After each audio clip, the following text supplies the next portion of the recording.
My name is Miriam Olaziso once again. Welcome to Micah Nigeria. Here at Micah Nigeria, our vision is to see Muslims return to the state of Islamic excellence.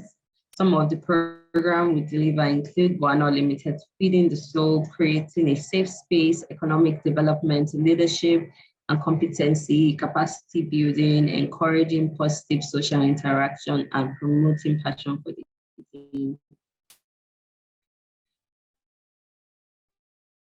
You can become a member of a membership there. If you would like to volunteer your skills and your time to Micah Nigeria, please check the chat box for a link to the form that you can fill to volunteer your skills. Kindly also subscribe to our YouTube channel at Micah Nigeria Lagos for more information. Please check the chat box. I will go ahead to introduce today's topic and our speaker. So for today, our topic is Moments with Razaq Ahmed, a diary of a CEO. Razaq Ahmed is the co-founder of and CEO of Cowrywise, a fintech startup digitizing retail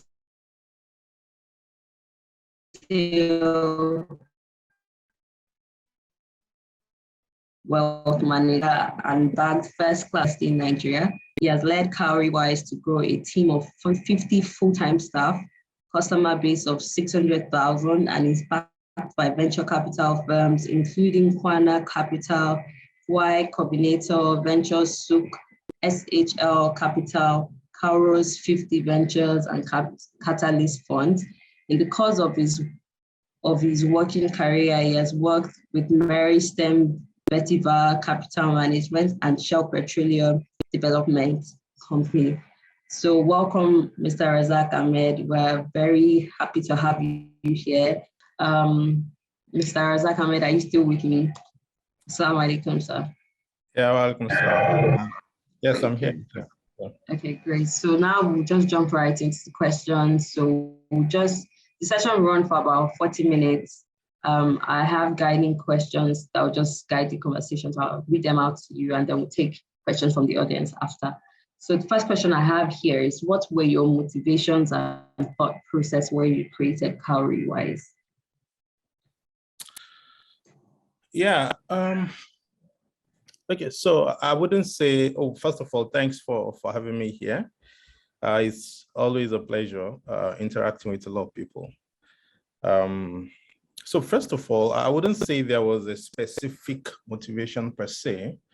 I would say there were like multiples of, motivations, multiples of dots being connected, and not just at a point in time, but over time, right?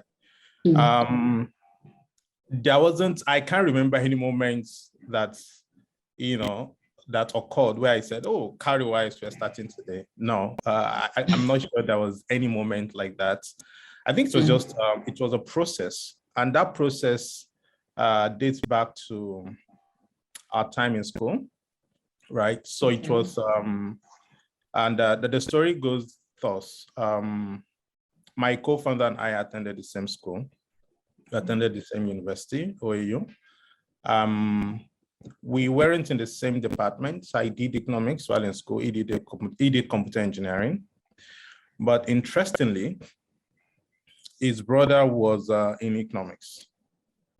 And his brother was a year my junior, but we're in the same room. We're roommates in school, right? So myself and Ed were just like, distant friends, not like we're like close. Right. But we're very close with his brother, like we're in the same school, in the same room. I remember vividly his brother had a laptop then, not a laptop, a desktop. He was the only guy with a desktop in the room. And, it was the primary desktop we're using for interaction. Like we're just, playing with it and stuff.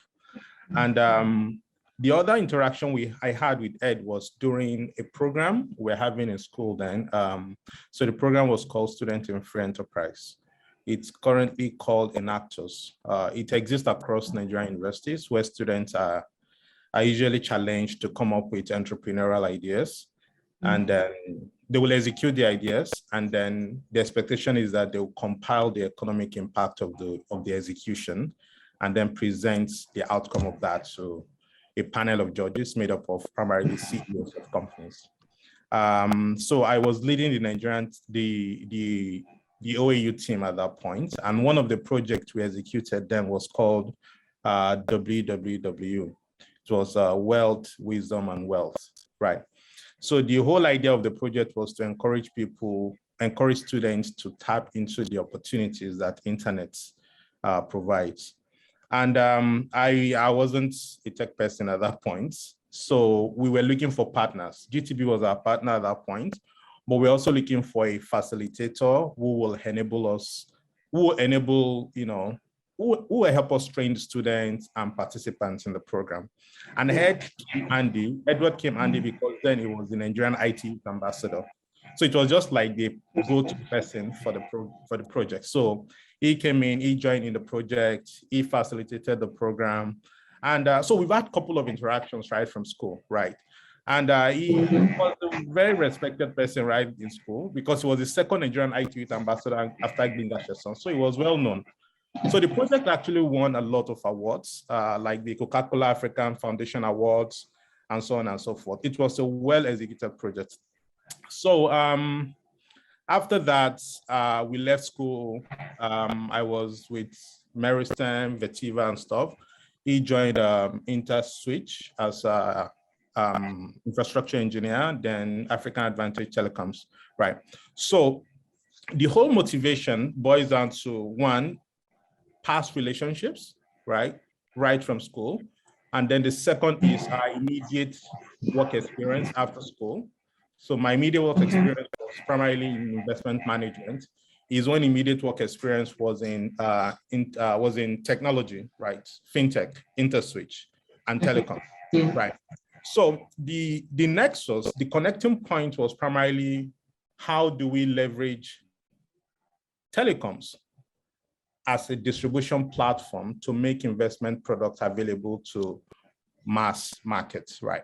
So myself having experience in investment management, he having experience in telecoms, we realized that the telecom companies have large number of people.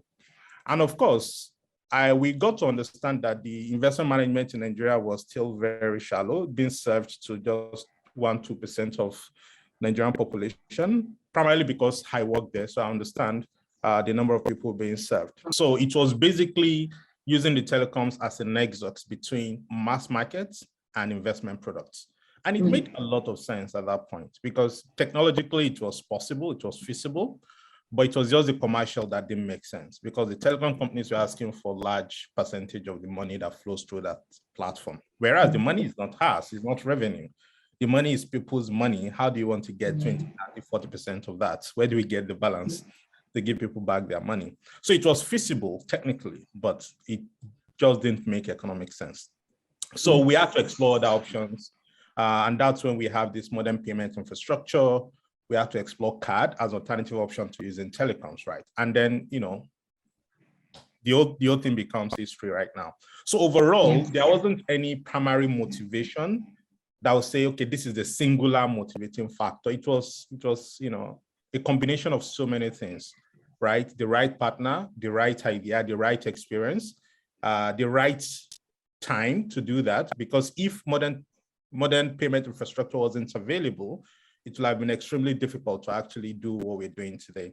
So it was just a combination of the right ingredients, the time, the team, the past experience, the idea, it was just a perfect combination of resources, time, and people that enable us to build out Cowrywise to what it is today. Okay, thank you so much for that. So it wasn't one single motivation, it was just a chain of events that just came together and it made sense to just start Cowrywise.